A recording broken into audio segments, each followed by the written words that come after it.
ओम नमः शिवाय, ओम नमः शिवाय। शिव हरि बच्चों, बोलो श्री कृष्ण भगवान की जय।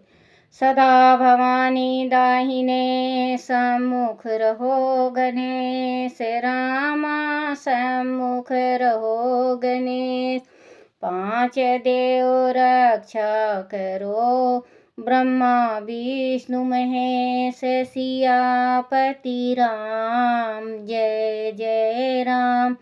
मेरो मन बसियो सीताराम, राम नगरिया राम के, बसते गंगा तीर रामा, बसते सरयू तीर रामा। चौकी हनुमत पीर की, राम जी चौकी हनुमत वीर की।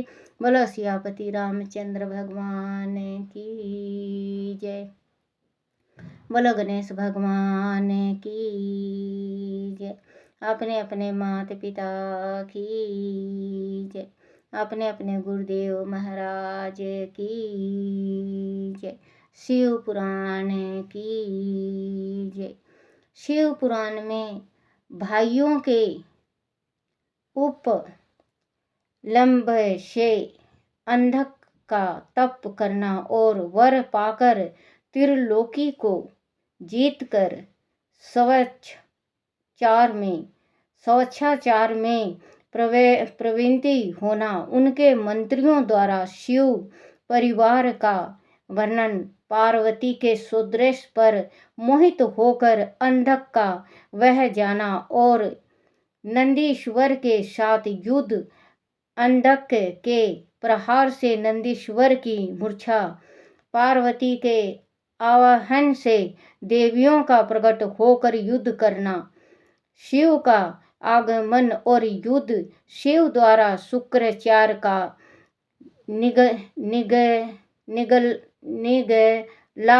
निगला जाना। शिव की प्रेरणा से विष्णु का काली रूप धारण करके दानों के रक्त का पान करना। शिव का अंधक को अपने त्रिशूल से पिरोना और युद्ध की समाप्ति। बोलो शिव पार्वती की जय। सनत कुमार जी कहते हैं, मुनि एक समय हिरण्याक्ष का पुत्र अंधक अपने भाइयों के साथ विहार में संलग्न था। उसी समय उनके काम सक्त मदान्वित भाइयों ने उनसे कहा, अरे अंधे, तुम्हें तो अब राज से क्या प्रयोजन है। हिरण्याक्ष तो मूर्ख था, जो उसने घोर तप द्वारा शंकर जी को प्रसन्न करके भी तुम जैसे कुरूप, बेडोल, काली प्रिय और नेत्रहीन को प्राप्त किया। ऐसे तुम राज्य के भागी तो हो नहीं सकते, क्योंकि भला तुम्हारी विचार करो कि कहीं दूसरों से उत्पन्न हुआ पुत्र भी राज्य पाता है। सच पूछो तो निश्चय ही इस राज्य के भागी हम ही लोग हैं। सनत कुमार जी कहते हैं, मुनि उन लोगों की यह बात सुनकर अंधक दिन हो गया। फिर उसने स्वयं ही बुद्धि पूर्वक विचार करके तरह तरह की बातों से उन्हें शांत किया और रात के समय वह निर्जन वन में चला गया। वहां उसने हजारों वर्षों तक घोर तप करके अपने शरीर को सुखा डाला और अंत में उसे शरीर को अग्नि में होम देना चाहा। तब ब्रह्मा जी ने उसे वैसा करने से रोक कर कहा, दानव, अब तू वर मांग ले। सारे संसार में जिसे दुर्लभ वस्तु को प्राप्त करने की तेरी अभिलाषा हो, उसे तू मुझसे ले ले। पद्मा योनि पदम पदा योनि ब्राह्मण के वचनों को सुनकर वह देत दीनता एवं नम्रता पूर्वक कहने लगा, भगवान जी से जिन निठुरों ने मेरा राज छीन लिया है वह सब देत आदि मेरे भूतय हो जाएं, मुझे अंधेरे को दीप चक्षुक प्राप्त हो जाए। इंद्र आदि देवता मुझे कर दिया जया, इंद्र आदि देवता मुझे कर दिया करें। और देवता कर के मतलब जैसे ब्याज होता है बच्चों, जैसे कि कर उसको कहते हैं जैसे पैसा वसूलते हैं, पैसा वसूलना या ब्याज को कर कहते हैं। जया इंद्र आदि देवता मुझे कर दिया करें। और देवता दैत्य गंधर्व यक्ष नाग मनुष्य दैत्यों के शत्रु नारायण सर्वमय शंकर तथा अन्य किन्हीं भी प्राणियों से मेरी मृत्यु न हो सके न हो उसके उस अत्यंत दारुण वन को सुनकर ब्रह्मा जी संशयित हो उठे और उससे बोले। ब्रह्मा जी ने कहा, देवेंद्र यह सारी बातें तो हो जाएगी, किंतु तू अपने विनाश का कोई कारण भी तो स्वीकार कर ले, क्योंकि जगत में कोई ऐसा प्राणी ना हुआ है और ना आगे होगा ही जो काल के गाल में ना गया हो। फिर तुझ जैसे सत्य पुरुषों को तो अत्यंत लंबे जीवन का विचार त्याग ही देना चाहिए। ब्रह्मा के इस अनुनय भरे वचनों को सुनकर दैत्य पुनः बोला। अंधक ने कहा, प्रभु तीनों कालों में जो उत्तम मध्यम और नीच नारियां होती हैं, उन्हीं नारियों में कोई रतन भूता नारी मेरी भी जननी होगी। वह मृत्यु यह होगी, वह मनुष्य लोक के लिए दुर्लभ तथा शरीर मन और वचन से भी अगम्य है। उसमें राक्षस भाव के कारण जब मेरी काम भावना उत्पन्न हो जाए तभी मेरा नाश हो। उनकी बात सुनकर स्वयंभू भगवान ब्रह्मा को महान आश्चर्य हुआ। वह शंकर जी के चरण कमलों का स्मरण करने लगे। तब शंभू की आज्ञा पाकर वह उस अंधक से बोले। ब्रह्मा जी ने कहा बोले कि संसार में जो इंसान आता है वो एक दफे जरूर मरता है, तो आप कोई ऐसा अपना जरिया तो निकालो जो कि आप उस चीज से मर सकते हो। तो अंधक ने कहा, प्रभु तीनों काल में जो मतलब उत्तम मध्यम और नीच, जो मतलब उत्तम का मतलब पतिव्रता, मध्यम का मतलब पतिव्रता है लेकिन इतना नहीं, जो मतलब स्त्री है बच्चों को ज्यादा प्यार करती है पति को नहीं। मध्यम का मतलब, और नीच का मतलब होता है उल्टा, जो गलत औरत होती है उसका। तो नीच नारियों होती हैं, इन्हें नारियों में कोई रतन भूता, जैसे कोई रतनमयी होता है, नारी मेरी ही जननी हो, मतलब इन नारियों में से कोई ऐसी रतनमयी नारी हो जो मेरी जननी हो। इनको पता नहीं था कि ये शिव जी के पुत्र हैं, तो इन्होंने तो ये सोचा कि बस आशीर्वाद मिला है। तो इनको जो मतलब ये कहे कि जो मतलब उत्तम नारी हो वही मुझे मार सकती हैं।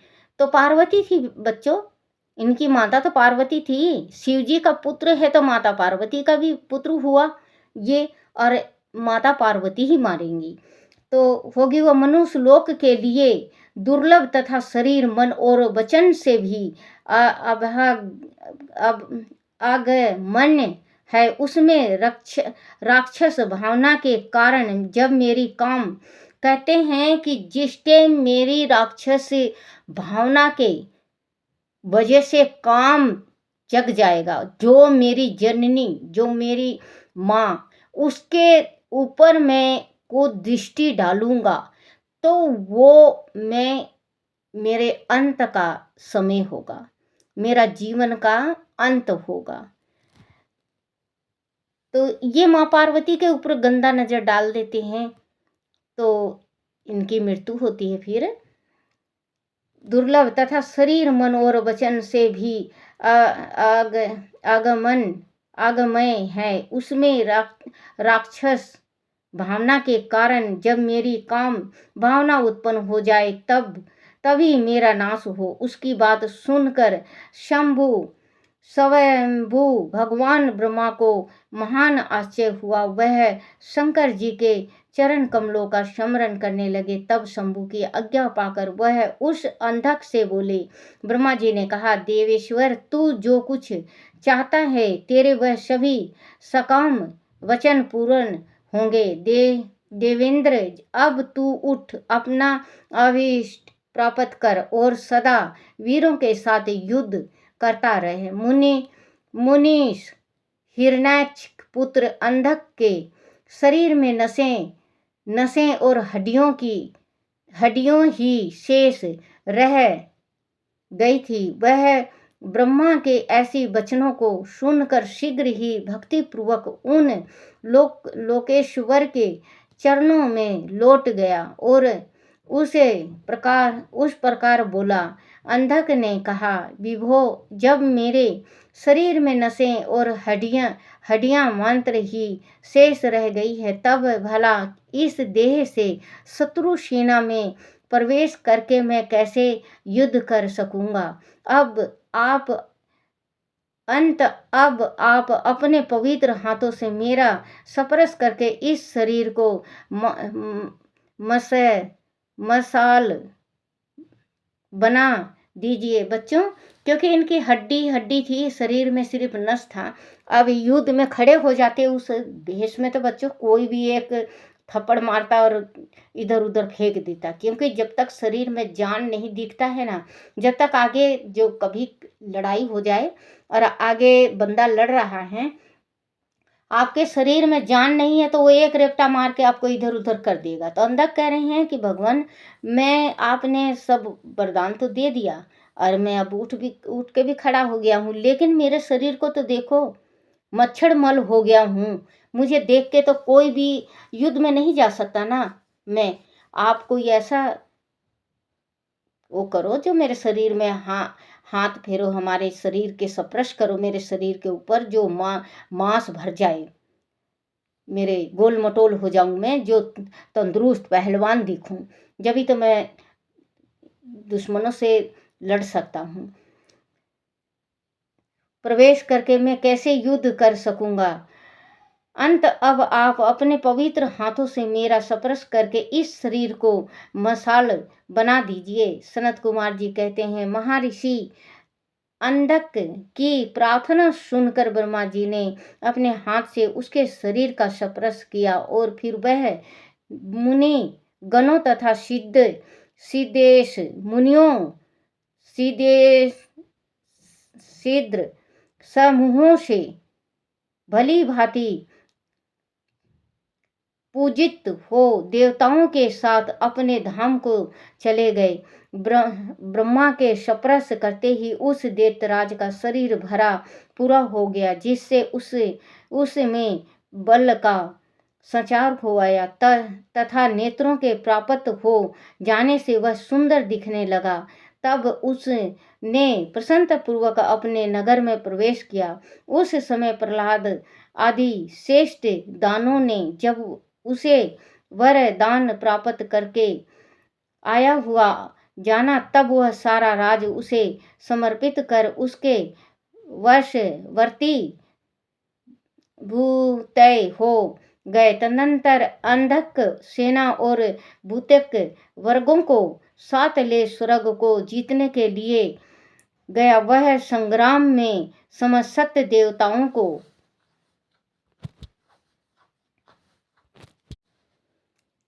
पराजित करके अपने वज्रधारी इंद्र को अपना करद बना लिया। उसने यंत्र तंत्र बहुत सी लड़ाइयाँ लड़कर नागों संपूर्ण श्रेष्ठ राक्षसों, गंधर्वों, यक्षों, मनुष्य, बड़े बड़े पर्वतों, वृक्ष और सिंह आदि समस्त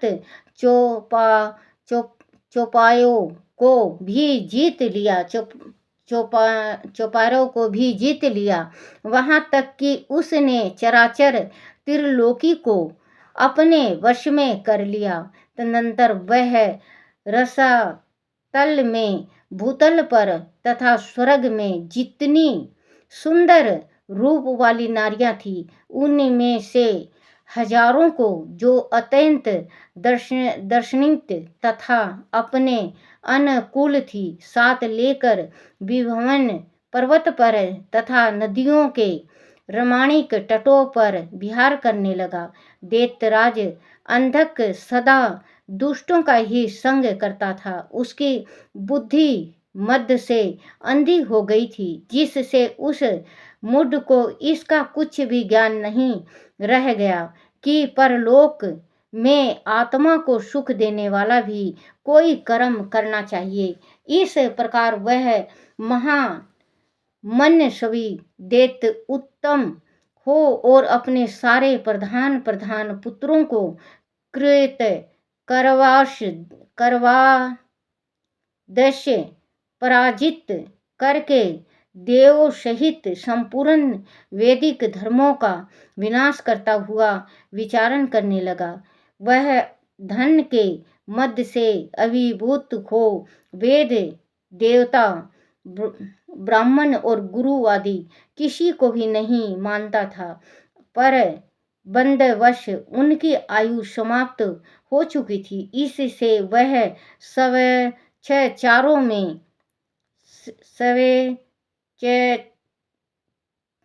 चारों में प्रवृत्त हो व्यर्थ में ही अपनी आयु के शेष दिन गंवाता हुआ रमण कर रहा था। उस दानव श्रेष्ठ के 3 मंत्री थे, जिनका नाम था दुर्योधन, वेदास और हस्ती। एक समय उन तीनों ने उस पर्वत के किसी रमणीक स्थान पर एक परम रूपवती नारी को देखा। उसे देखकर वह शीघ्र गामी श्रेष्ठ दैत्य हर्ष मगन हो तुरंत ही महादैत्यपति वीरवर अंधक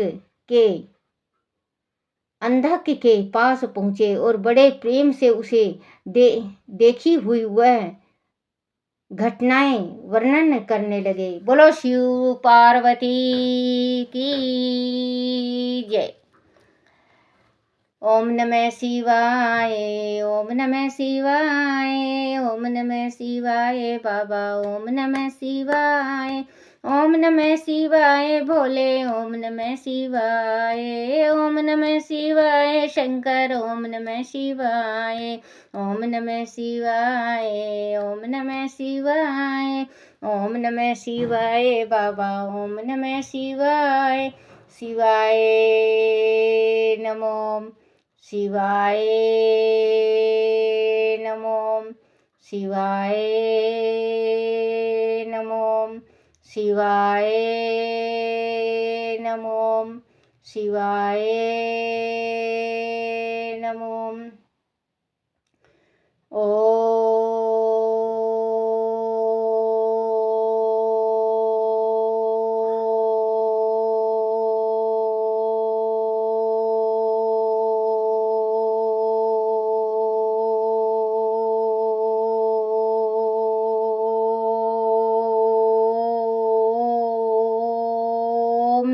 शिवाय बोलो शिव पार्वती की जय।